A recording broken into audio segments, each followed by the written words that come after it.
తమిళ మహాకవి కంబన్ తమిళంలో వ్రాసిన రామాయణం శ్రీరామావతారం. దానికి సంక్షిప్త తెలుగు సేత నా ఈ కంబ రామాయణం.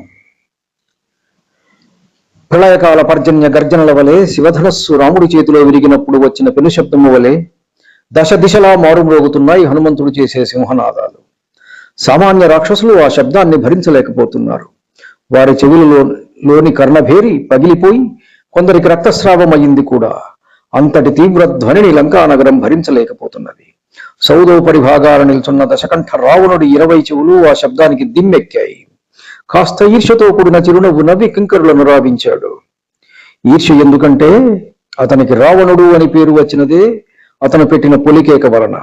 ఇప్పుడు తను పెట్టిన పొలికేక కన్నా ఎక్కువగా ఉన్నది ఈ ధ్వని. తక్షణమే మీరు వెళ్లి ఆ పొగరుమూత కపిని పట్టి బంధించండి, చంపవద్దు సుమా అని ఆజ్ఞలు జారీ చేశాడు.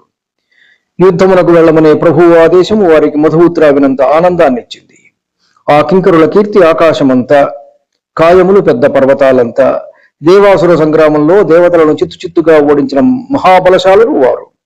వారంతా ఇప్పుడు కాయకసరులు తిని కండలు పెంచిన ఒక కోతి మీద పోరాటానికి వెళ్లడమా అని అవమానంగా భావించారు.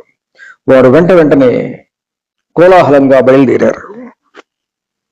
వారంతా వీర కంకణాలు తొడుక్కొని, కవచాలు ధరించి, మొలలో ఖడ్గాలు దోపుకొని, వివిధ ఆయుధాలు ధరించి రణోత్సాహంతో భుజములు ఉప్పొంగుతుండగా తలలు ఆకాశానికి తాకుతూ మేఘాలతో బంతులాటలాడుతూ అశోకవనం వైపుగా కదిలారు.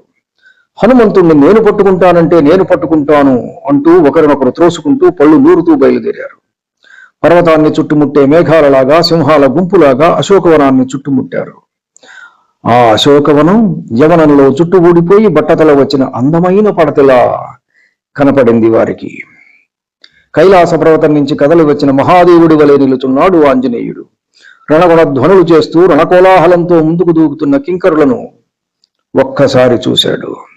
అశోకవనాన్ని ధ్వంసం చేయడం వల్లనే ఇప్పుడు ఈ కింకరులు వచ్చారని గ్రహించాడు హనుమంతుడు.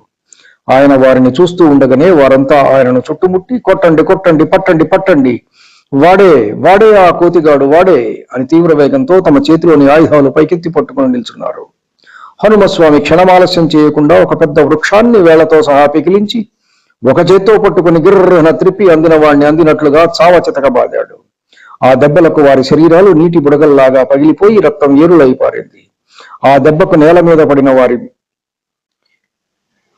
వారి శరీరాల మీద పాదం వేసి అదిమి పట్టగానే కొబ్బరికాయల వలె వారి తలలు ఫెటేల్మని పగిలి కనుగుడ్లు, నోటిలోని పళ్ళు ఒక్కసారిగా ఊడిపోయి నేల మీద పొరుచుకున్నాయి.